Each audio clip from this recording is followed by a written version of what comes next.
मैं Kailash Singh Jadaun son of Shri Bhavani Singh Jadaun इस भारत धरा पे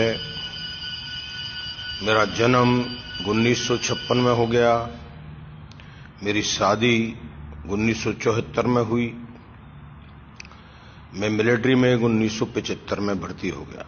1976 में प्रधानमंत्री इंदिरा गांधी का बॉडीगार्ड था।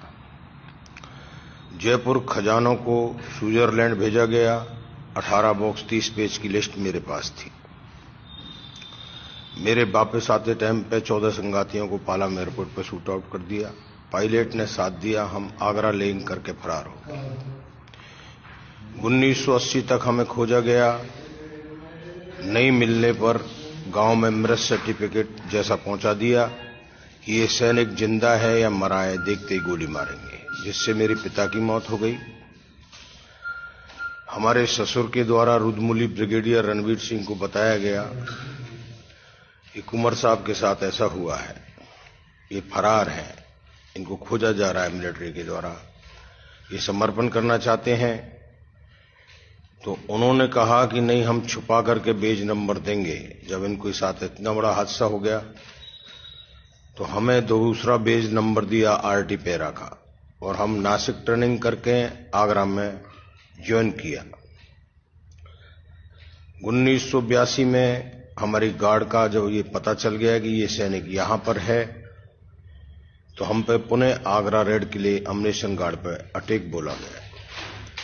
उसमें हमारे सैनिक शहीद हुए और हम जख्मी हालात में पुणे फरार हुए। 1984 में पीएम इंदिरा गांधी की मौत होने के बाद में 31/12/1984 को हमने मेजर धारीवाल के पास दिल्ली में समर्पण कर दिया। हमारे निर्दोष को उस मौत के बारे में समाचारों में पढ़ने को मिला, और हम तो 2 महीने के बाद में सरेंडर किए। उस पर हमारे ऊपर 84 के दंगाइयों का केस और 1 साल की कोर्ट मार्शल करते हुए आगरा फांसी घर में जेल दे दी गई। जेल काटने के बाद हमें अपना राज्य छोड़ के बाहर रहना है, ऐसा आदेश था 25 साल तक। 1985 में जेल काट के फांसी घर में 1976 में हम अपना गांव छोड़ के चले गए पुणे महाराष्ट्र, जहां पर 25 साल हमने रह करके मेहनत मजदूरी करके अपने बच्चों को पाला, और वहां के हम काफी बड़े व्यापारी बन गए। हमें ये मनी लैंडिंग का पता चला और हमारा अज्ञातवास भी पूरा होने को हुआ।